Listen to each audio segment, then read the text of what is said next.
शेतकऱ्याला अंदाज देणार आहे, कारण की महाराष्ट्रातल्या शेतकऱ्याचा कांदा काढणं चालू आहे, हळद देखील चालू आहे. म्हणून त्यांना सांगू इच्छितो की राज्यामध्ये म्हणजे हे 4-5 दिवस नाही पाऊस पडणार, तर 25 मे पर्यंत वडे नाले एक होतील असा पाऊस पडणार आहे. म्हणून ही सर्व शेतकऱ्यांनी ही बातमी लक्षात घ्यायची, कारण की राज्यात ही खूप अवकाळी पाऊस असणार आहे. ऊसावाल्यासाठी खूप आनंदाची बातमी, ज्यांना पाणी कमी पडते त्यांनासाठी आनंदाची बातमी, आणि जे मुके जनावर आहेत त्यांच्यासाठी खूप आनंदाची बातमी, कारण की हा पाऊस मध्ये खूप चांगला पडणार आहे. बीड जिल्हा, सोलापूर जिल्हा, लातूर जिल्हा, परभणी जिल्हा, जालना जिल्हा, लातूर जिल्हा, नांदेड जिल्हा, हिंगोली, परभणी, वाशिम, बीड, त्याच्यानंतर संभाजीनगर या खूप भागामध्ये जोरदार पडणार आहे. म्हणून हा अंदाज लक्षात घ्यायचा. म्हणजे नाशिक जिल्ह्यात, नगर जिल्ह्यात सगळीकडेच हा पाऊस पडणार आहे. म्हणजे अकोला, अमरावती, वर्धा या भागापर्यंत सगळीकडे पाऊस पडणार आहे. म्हणून हा अंदाज लक्षात घ्यायचा. पण राज्यातल्या सर्व शेतकऱ्याला सांगू इच्छितो की ज्यांचा कांदा काढणी चालू आहे, की तुम्ही काय करायचं की आपण आपला कांदा जसं वेळ भेटेल तसं काढून घ्या, कारण की राज्यात हा पाऊस जवळपास सांगायचं झालं तर 25 मे पर्यंत सगळीकडे खूप असा पाऊस पडणार आहे. म्हणून हा अंदाज लक्षात येतात.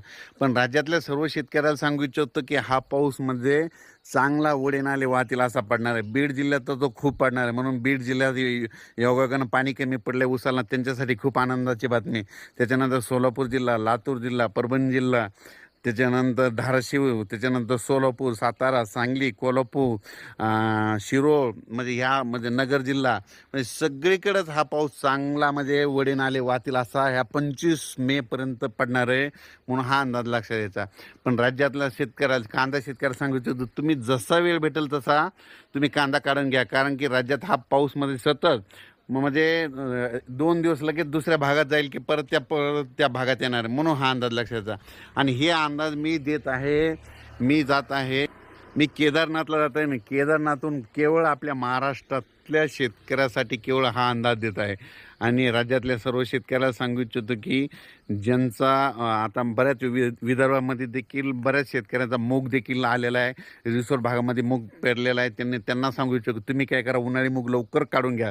म्हणजे ह्या 1-2 दिवसात जशी वेळ भेटेल तसं काढून घ्या, कारण की राज्यामध्ये खूप असा म्हणजे मान्सूनपूर्व पाऊस पडणार आहे. म्हणून हा अंदाज लक्षात द्यायचा.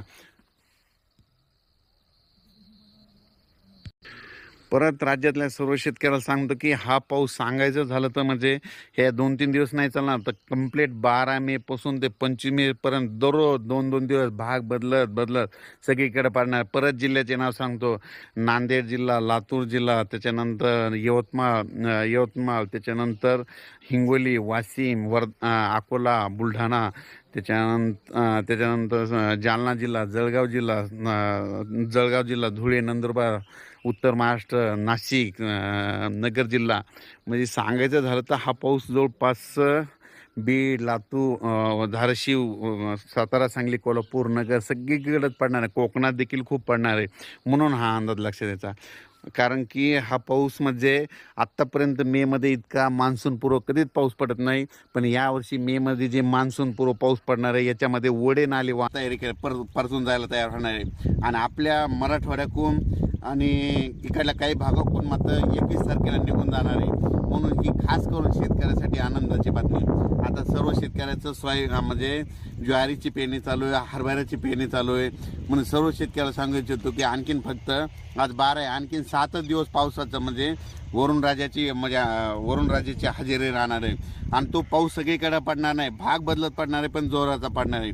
म्हणून तुम्ही तुमचं काय करा, पेरणीचं जसं नियोजन करायचं तसं करा, कारण की वरुण राजा आता 21 तारखेपासून आपल्या महाराष्ट्रातून निघून जायला तयार होणार आहे. म्हणजे 21 तारखेला आपल्या महाराष्ट्रातून परतीचा म्हणजे पाऊसच निघून जाणार आहे. म्हणून हा अंदाज लक्षात द्यायचा. आणि त्याच्यानंतर 5 नोव्हेंबरला थंडी खूप येणार आहे. म्हणून हे देखील अंदाज द्यायचा. 21 तारखेच्या नंतर राज्यामध्ये अशी एकदा धुई खूप येईल, म्हणजे धुई येणार, धुराळी येणार, धुके म्हणतात काही जण.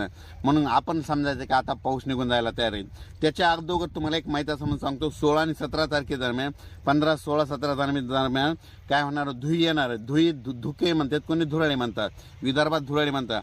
मग त्याच्यापासून लक्षात घ्यायचं. मग काय होईल, जाळी धुई येईल आणि लगेच जाळी धुई आल्याच्या नंतर तिथून पाऊस कंप्लीट 12 दिवसाला निघून जातो. म्हणून हे अंदाज निसर्ग देतं.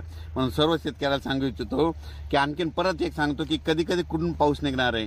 म्हणजे 18 ऑक्टोबरपर्यंत म्हणजे जळगाव जिल्हा, नाशिक जिल्हा, त्याच्यानंतर नाशिक जिल्हा, नंदुरबार, धुळे, त्याच्यानंतर संभाजीनगर, त्याच्यानंतर इकडं जळगाव जामोद, त्याच्यानंतर इकडं सिंदखेड राजापर्यंत, तसेच अकोला, इकडं अमरावती, हे पट्टा मात्र 18 तारखेला तिथून पावसाचा कारतापाय होणार आहे. आणि त्याच्यानंतर 19ला थोडा पुन्हा हे जालन्यापर्यंत येणार आहे. त्याच्यानंतर 20ला परत हे परभणीच्या ह्या पट्ट्यापर्यंत येणार नाही. 21-22ला इथून लगेच पाऊस निघून जायला तयार होणार आहे. म्हणून हा अंदाज लक्षात घ्या. सर्व शेतकऱ्याचा हरभरा पेरणीचा आता नेमकं नियोजन चालू आहे. ज्यांचं शेत तयार झाले असेल, तुम्ही काय करा, ह्या म्हणजे 8 दिवस पाऊस जशी वेळ भेटेल, समजा जशी वापसा असेल तसं तुम्ही तुमच्या पेरणीचा निर्णय स्वतः घ्यावा. कारण की राज्यामध्ये फक्त आता म्हणजे 21 तारखेपर्यंत राज्यात पावसाचं वातावरण आहे. म्हणून हे अंदाज लक्षात घ्यायचा. अचानक वातावरणात बदल झाला तर लगेच एक मेसेज दिला. हे बघा, हे देखील मी देखील हे माझं संपूर्ण शेत जवळपास रोटावेटर करून सगळं तयार करून ठेवलंय. आणि आता समजा एखादा पाऊस पडल्याच्या नंतर लगेच परत आता पेरणीची तयारी करणार आहे. म्हणून हे लक्षात घ्यायचं. आणि जरी नाही पाऊस पडला तर तुम्हाला एक सांगतो शेतकऱ्याला की काय करायचं. चणा पेरत असताना जर पाऊस ओल कमी असेल तर त्या ट्रॅक्टरवर काय करा, असं ओझं ठेवून पेरून घ्या. आणि त्या ओझं पेरल्यानंतर चणा निघतो. पण जमिनीमध्ये ओल खूप आहे, त्याच्यामुळे यावर्षीचं चणा चांगला नंबर 1 पीक येणार आहे. म्हणून हे लक्षात घ्यायचं. पण सर्व शेतकऱ्याला सांगू इच्छितो की आता पाऊस म्हणजे परतीला निघाला आहे. म्हणजे आता फक्त ह्या 7 दिवस पाऊस राहणार आहे. आज 12 आहे, तर आणखीन जवळपास 20 तारखेपर्यंतच राज्यात पावसाचा वरून राज्याचा मुक्काम आहे. पण तो सर्वदूर नाही, भाग बदलत पडणार आहे. त्याच्यामध्ये फक्त तुम्हाला एक सांगायचं झालं तर पश्चिम महाराष्ट्रामध्ये जास्त पडणार आहे, कोकणा पट्टीमध्ये जास्त पडणार आहे, त्याच्यानंतर नाशिक ह्या भागामध्ये, ह्या पट्ट्यामध्ये जरा जास्त पाऊस पडणार आहे. म्हणून हा अंदाज घ्यायचा. म्हणजे सातारा, सांगली, सोलापूर, कोल्हापूर या पट्ट्यामध्ये पश्चिम महाराष्ट्रामध्ये जास्त असणार आहे. म्हणजे ह्या 2-3 दिवसात देखील तिकडल्याच भागात जास्त असणार नाही. आणि मराठवाड्यात मात्र विदर्भ, पूर्व विदर्भात मात्र विखुरलेल्या स्वरूपाचा पडणार आहे. म्हणून हा अंदाज लक्षात घ्यायचा. अचानक वातावरणात बदल झाला तर परत लगेच उद्याच्याला एक मेसेज देणार आहे. पण सर्व शेतकऱ्याला एक आनंदाची बातमी की वरून राज्य आता परतीला निघाला आहे. म्हणजे कंप्लीट 21 तारखेला पाऊस आपल्यातून निघून जायच्या तयारीला आहे. म्हणून हे अंदाज लक्षात घ्यायचा. राज्यात आता म्हणजे 12 ऑक्टोबर ते 21 ऑक्टोबर दरम्यान भाग बदलत पाऊस पडणार आहे, सर्वदूर पडणार नाही. म्हणून हा अंदाज लक्षात घ्यायचा. ज्यांच्या शेताची आता तयारी रोटावेटर करून घ्या. तुम्ही तुमच्या पेरणीची तयारी करा. पेरणी करत असताना खताचं नियोजन करा, व्यवस्थित सगळं बियाणाला सीड ट्रीटमेंट करा. आणि हरभरं पेरत असताना जितकं खोल पेरतं तितकं हरभरं चांगलं उगवतं. म्हणून हा अंदाज लक्षात घ्या. म्हणून हे लक्षात येतं. पण राज्यामध्ये तुम्हाला परत एकदा सांगतो की 18 ऑक्टोबरच्या दरम्यान तो पाऊस उत्तर महाराष्ट्र असा म्हणजे विदर्भाच्या काही भागातून असा